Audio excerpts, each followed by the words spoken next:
राम एक राजा थे, कृष्ण एक क्षत्रिय योद्धा थे, बुद्ध एक राजकुमार थे और महावीर एक क्षत्रिय कुल से थे। लेकिन शिव, न उनका कोई राज्य था, न कोई सिंहासन, न कोई महल और न कोई जाति। फिर भी उन्हें महादेव कहा गया। आखिर कौन है शिव?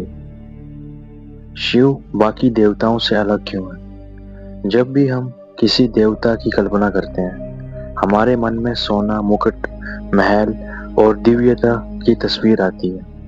लेकिन शिव शमशान में बैठते हैं। शमशान में बैठे हैं, गले में सांप, शरीर पर भस्म, बाल बिखरे हुए, कपड़ों का भी मोह नहीं। सोचिए, अगर आज कोई इंसान ऐसा दिखे तो समाज उसे क्या कहेगा?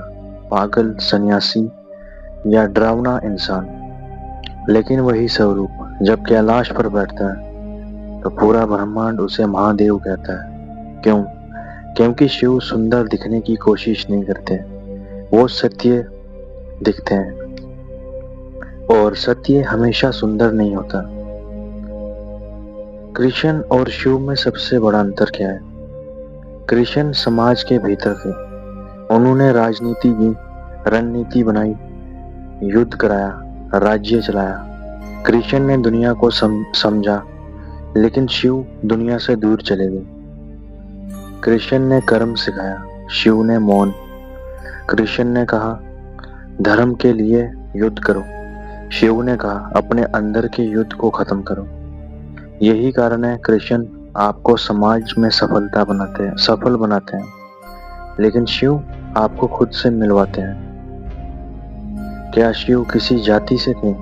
इतिहास में कई राजा हुए, उनकी जातियां लिखी गई, लेकिन शिव, उनके माता पिता कौन थे, उनका जन्म कहाँ हुआ, उनका राज्य कौन सा था, कोई नहीं जानता। क्योंकि शिव को कभी इंसान की सीमाओं में बांधा ही नहीं गया। वो न ब्राह्मण है, न क्षत्रिय, न वैश्य, न शूद्र। शिव उस चेतना का नाम है जो हर इंसान के अंदर छुपी है।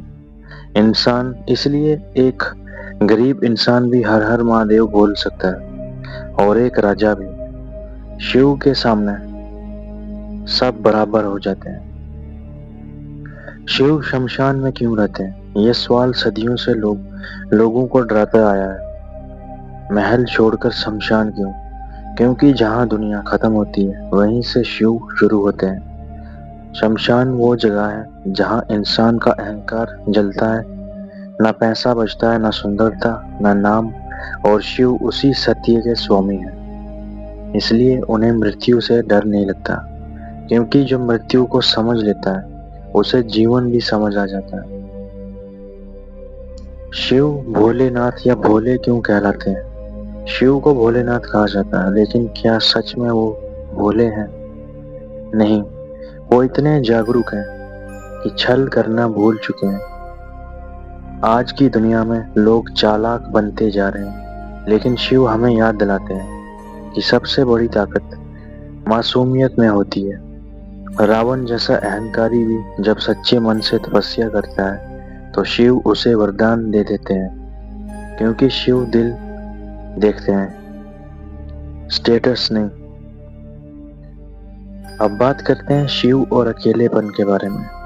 दुनिया में हर इंसान भीड़ में रहना चाहता है, लेकिन शिव अकेले बैठे हैं कैलाश की बर्फीली चुप्पी में। क्यों? क्योंकि जिसने खुद को जान लिया उसे शोर की जरूरत नहीं रहती।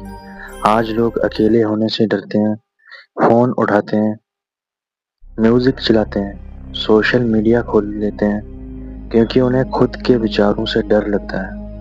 लेकिन शिव मौन भी पूर्ण है, शिव का मौन भी पूर्ण है, और शिव मौन में भी पूर्ण है। अब बात करते हैं शिव का तीसरे नेत्र क्या है। लोग सोचते हैं तीसरा नेत्र कोई मैजिकल शक्ति है, लेकिन असली अर्थ अलग है। तीसरा नेत्र मतलब वो दृष्टि जो इल्यूजन के पार देख सके, यानी जो माया, इल्यूजन का मतलब माया, जो माया के पार देख सके। जब इंसान का तीसरा नेत्र खुलता है तो वो लोगों का असली चेहरा पहचानने लगता है। उसे समझ आने लगता है कि दुनिया में ज्यादातर लोग अभिनय कर रहे हैं, और यही कारण है कि तीसरा नेत्र खुलने के बाद पुरानी दुनिया जलने लगती है। शिव को गुस्सा क्यों आता है? ये सवाल अक्सर बहुत बार पूछा गया है। शिव शांत भी है और विनाशक भी। क्यों? क्योंकि कभी कभी विनाश जरूरी होता है।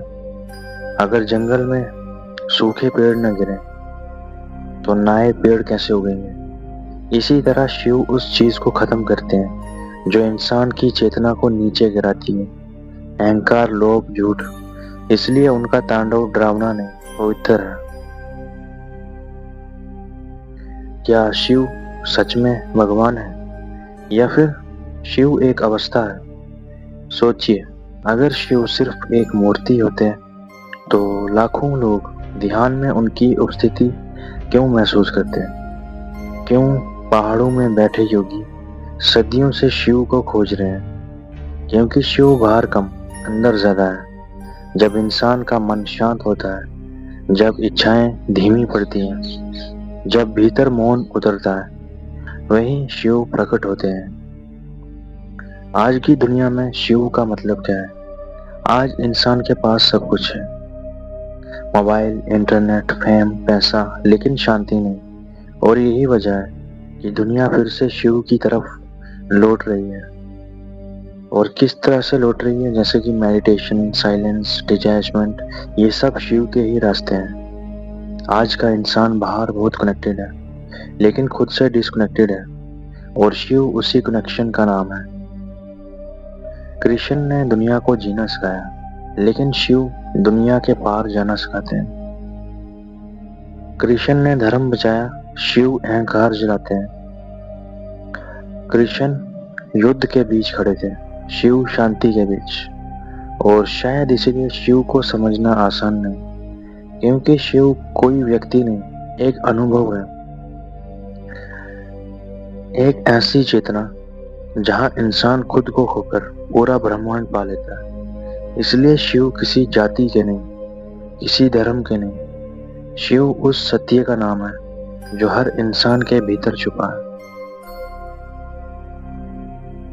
अगर तुम्हें ये वीडियो पसंद आई तो इसे लाइक, शेयर और कमेंट जरूर करें, और YouTube चैनल को सब्सक्राइब करना मत भूलें। अगर आपको मेरी वीडियोस पसंद आती हैं तो आप सब्सक्राइब कर सकते हैं, अगर नहीं आती तो भी अच्छी बात है।